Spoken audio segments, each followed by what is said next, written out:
جی السلام علیکم، امید ہے کہ آپ سب لوگ خیریت سے ہوں گے۔ عمران خان صاحب کی حکومت کے خاتمے کا 1 سال مکمل ہوا ہے۔ اس 1 سال کے بعد لگ رہا ایسے ہے کہ پاکستان کوئی بہت بڑے سہانے سے گزرا ہے، کسی بہت بڑی مصیبت سے گزرا ہے۔ جب کسی بھی ملک کے اندر خدا نخواستہ کوئی بہت بڑے لیول کے اوپر کوئی ایشو ہوتا ہے، کوئی مصیبت آتی ہے یا خدا نخواستہ کوئی جنگ وغیرہ شروع ہو جاتی ہے، تو اس کے بعد حالات اس قسم کے ہوتے ہیں کہ اس ریاست کا نظام مفلوج ہو جاتا ہے۔ جو بنیادی چیزیں ہوتی ہیں کسی بھی ریاست میں کرنے کے لیے، وہ ریاست کرنے کے قابل نہیں رہتی، وہ حکومت کرنے کے قابل نہیں رہتی۔ اب آپ میں سے کچھ دوست کہیں گے کہ اعظمی صاحب آپ کوئی زیادہ ہی ایگزیجریٹ کر رہے ہیں، ایک بڑا چڑھا کے پیش کر رہے ہیں۔ نہیں، آپ دیکھیں کہ اس وقت حالات کیا ہیں۔ ہم اس وقت اس حالت میں پہنچ چکے ہیں کہ ریاست پاکستان یہ بتا رہی ہے سپریم کورٹ کو، الیکشن کمیشن کو کہ جناب ہم تو اس پوزیشن میں ہی نہیں ہیں کہ ہم پاکستان کے 2 صوبوں میں انتخابات کروا سکیں، جو ایک بنیادی چیز ہے۔ کیا آج سے 1 سال پہلے یہ سچویشن تھی؟ کیا آج سے 1 سال پہلے سیکیورٹی کی یہ پوزیشن تھی جو ابھی حکومت خود بتا رہی ہے؟ خود حکومت بتا رہی ہے، اعلان کر کے بتا رہی ہے، ان کی کابینہ کی میٹنگز میں بتایا جا رہا ہے کہ کیا حالت ہو گئی ہے ہمارے ملک کی۔ جناب ہم تو یہ بھی نہیں کر سکتے، چند ارب روپے دے کے ہم الیکشنز بھی نہیں کروا سکتے۔ یہ حکومت کا اپنا موقف ہے۔ 1 سال پہلے یہی لوگ جو اس وقت حکومت میں ہیں یہ انتخابات کا بھی مطالبہ کر رہے تھے۔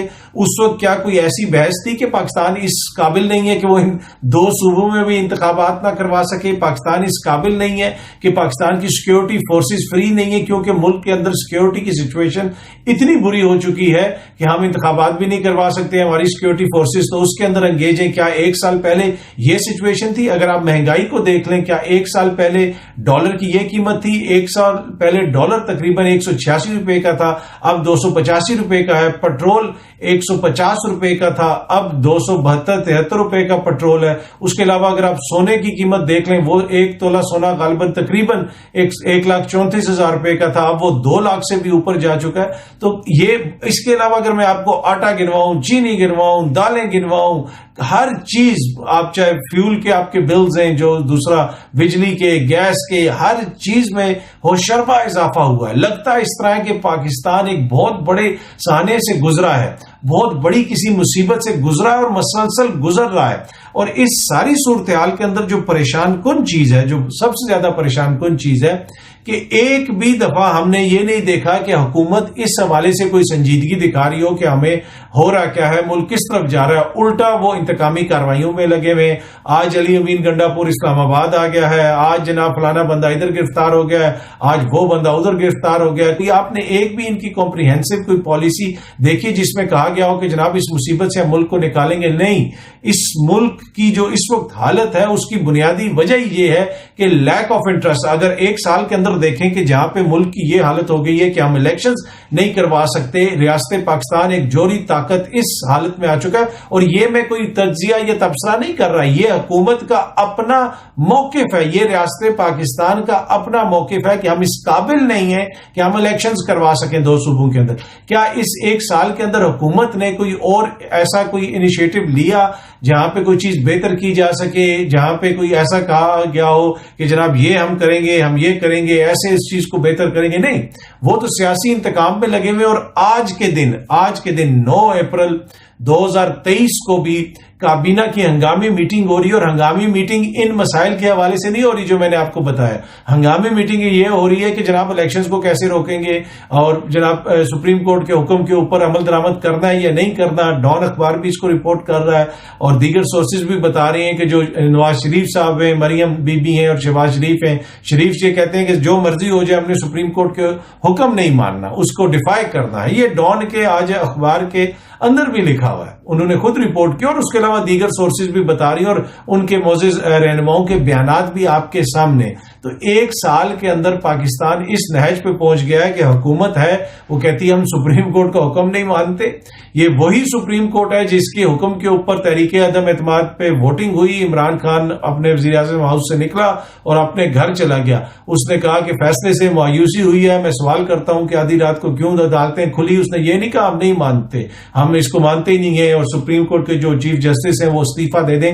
لیکن 1 سال کے اندر یہ ریاست کی ہماری رٹ رہ گئی ہے، یہ ریاست کی آئین اور قانون کی پاسداری کی جو اسے آپ کہہ سکتے ہیں کہ اس وقت حالت یہ ہے کہ جناب وہ کہتے ہیں نہ سپریم کورٹ کے حکم کو مانتے ہیں، نہ ہمارے پاس پیسے ہیں، اور میٹنگز کس کے اوپر ہو رہی ہیں، کابینہ کی میٹنگز ہو رہی ہیں کہ کس طریقے سے سپریم کورٹ کو ڈیفائی کیا جائے، کس طریقے سے سیاسی مخالفین کو نیچے دکھایا جائے، اور کس طریقے سے جو ہے وہ انتخابات میں نہ جایا جائے، بس جو مرضی ہو جائے، ہم نے انتخابات نہیں کروانے۔ تو یہ 1 سال کی ان کی حکومت کا نچوڑ ہے، 1 سال کی حکومت کا نچوڑ یہ ہے۔ اچھا، دوسرا یہ ہے کہ یہ آپ مطالبہ یہ کر رہے ہیں کہ چیف جسٹس صاحب بھی جو ہے فوراً مستعفی ہو جائیں اور وہ اپنے عہدے سے ہٹ جائیں، آلدو کہ پاکستان پیپلز پارٹی نے اپنے آپ کو اس سے علیحدہ کیا ہے۔ انہوں نے کہا ہم کوئی ایسا مطالبہ نہیں کر رہے چیف جسٹس صاحب سے، ہمارا کوئی ایسا مطالبہ نہیں ہے۔ اب دیکھتے ہیں کہ آج کی جو ہنگامی کابینہ کی میٹنگ ہو رہی ہے، اور وہ کسی بھی ایسی چیز کے اوپر نہیں ہو رہی کہ لوگ آٹے کی لائنوں میں مر رہے ہیں۔ کیا 1 سال پہلے لوگ آٹے کی لائنوں میں اس طرح مر رہے تھے؟ کیا 1 سال پہلے رمضان میں اس طرح مہنگائی تھی جو اس وقت یہ حالت ہے؟ مطلب کہ اس 1 سال کے اندر جو پاکستان کے ساتھ ہوا ہے، یہ اس کی مثال ایسے ہی ہے جس طرح میں نے شروع میں دی کہ کوئی ایسا ملک جہاں پہ کوئی بہت بڑے پیمانے کے اوپر قدرتی آفت آئی ہو یا اس کے اوپر جنگ مسلط کر دی گئی ہو، کوئی اس قسم کے حالات ہو، تو آپ کا ملک اتنی تیزی سے نیچے گرتا ہے جو اس ہمارے ساتھ ہوا 1 سال کے اندر۔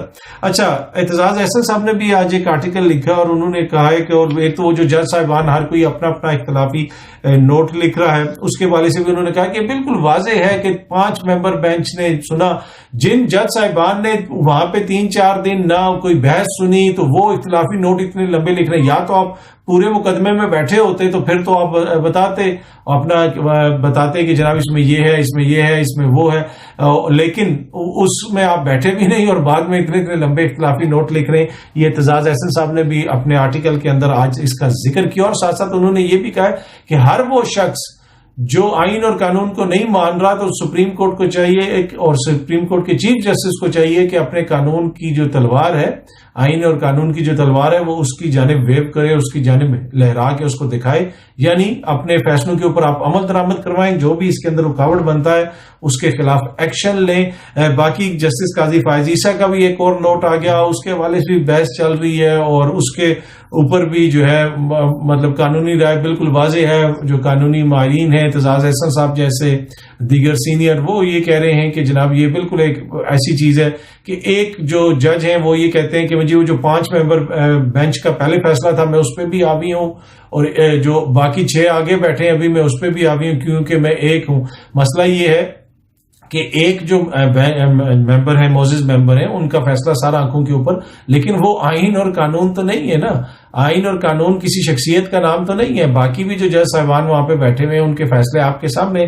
اب اس کے اوپر حکومت کی بڑی خواہش ہے کہ عدلیہ کے اندر تقسیم ہو اور وہ کسی طریقے سے اندر ہی چیف جسٹس صاحب کے خلاف کوئی بغاوت ہو جائے۔ باقی معزز عدلیہ کے اندر اختلافات ہو سکتے ہیں، لیکن ہر معزز جج جو ہے وہ آئین اور قانون کے مطابق جو مناسب سمجھتا ہے وہ فیصلہ کرتا ہے، اور ججز کے فیصلوں سے ہی ججز کو اختلاف ہوتا ہے۔ اپیلیں ججوں کے فیصلوں کے خلاف ہی ہوتی ہیں نا، یہ تو نہیں ہوتا کہ فیصلہ کسی پٹواری نے کیا ہے تو جج کے پاس چلے جاتے ہیں آپ اور کہتے ہیں جناب یہ اس کے خلاف اپیل ہے۔ نہیں، عدالتوں میں جج ہی بیٹھتے ہیں اور ججوں کے فیصلوں سے ہی دوسرے ججوں کو اختلاف ہوتا ہے، پر آئین اور قانون بالکل واضح ہوتا ہے۔ میجورٹی کا جو پرنسپل ہے وہ بھی بالکل آپ کے سامنے واضح ہے، اور اس وقت بالکل واضح ایک حکم آ چکا ہے جس میں کسی قسم کی کوئی کنفیوژن نہیں ہے۔ باقی کنفیوژن کریٹ کرنے کی کوشش کی جا رہی ہے، اور جتنے بھی معزز جج صاحبان نے نقطے اٹھائے ہیں ویلڈ نقطے ہوں گے، لیکن اس ملک کے آئین کے مطابق جو الیکشنز کروانے ہیں اس کے اوپر کیوں نہیں آپ آ رہے، کہ اس پہ کیوں نہیں کہہ رہے کہ 90 روز میں انتخابات کروانے ہیں؟ عطر من اللہ صاحب نے کہہ دیا جی اسمبلیاں اس طرح ٹوٹی ہیں، اس میں یہ ہوا ہے، ویلڈ پوائنٹ ہے ان کا، ٹھیک ہے، ان کی رائے ہے، لیکن اسمبلیاں ٹوٹنے کے پروسیس کو تو جو نون لیگ والے ہیں انہوں نے چیلنج نہیں کیا، انہوں نے نہیں یہ کہا کہ جناب یہ غلط طریقے سے ٹوٹی ہیں، پیپلز پارٹی نے نہیں کہا یہ غلط طریقے سے ٹوٹی ہیں، انہوں نے ان کے کسی ایم پی اے نے جا کے عدالت میں کہا کہ یہ غلط طریقے سے ٹوٹی ہیں، انہوں نے تو اپنا نگراں وزیر اعلیٰ کے نام بھی دیے، سارا پروسیس بھی کروایا، زرداری صاحب کا منہ بولے بیٹے جو ہیں وہ بھی پنجاب کے وزیر اعلیٰ ہیں، وہ تو سارے اس پروسیس کے اندر شامل ہوئے۔ گورنر ان کا اپنا تھا جو جس نے سمری کے اوپر دستخط نہیں کیے، وہ کہہ دیتا نا کہ یہ سمری انلیگل ہے۔ تو یہ نقطہ اتنی دور کی کوڑی تو لے کے آئے ہیں جسٹس صاحب، اور یقیناً جس طرح میں نے کہا کہ ان کی رائے کے بڑا احترام ہے اور ان کا ایک اختلافی نوٹ ہے، اب وہ پبلک ڈومین میں ہے تو اس لیے ہم بھی اس پہ کامنٹ کر رہے ہیں۔ تو ان ساری چیزوں کے بجائے کوئی آپ ضرور لکھتے، پر ساتھ اس کے اندر یہ بھی لکھ دینا کہ آئین کے اندر ہے 90 روز میں انتخابات ہیں، کرواؤ، کیوں ڈیلے ہو رہا ہے؟ کوئی یہ کیوں نہیں پوچھ رہا کہ 90 روز کے اندر حکومت نے اور نگراں حکومت نے الیکشن کمیشن نے کیوں نہیں کروائے؟ کون اس کے اندر دیر کا جو ہے ذمہ دار ہے؟ کیوں گورننس ڈیٹ نہیں دے رہے تھے جب سب کچھ لکھا ہوا ہے؟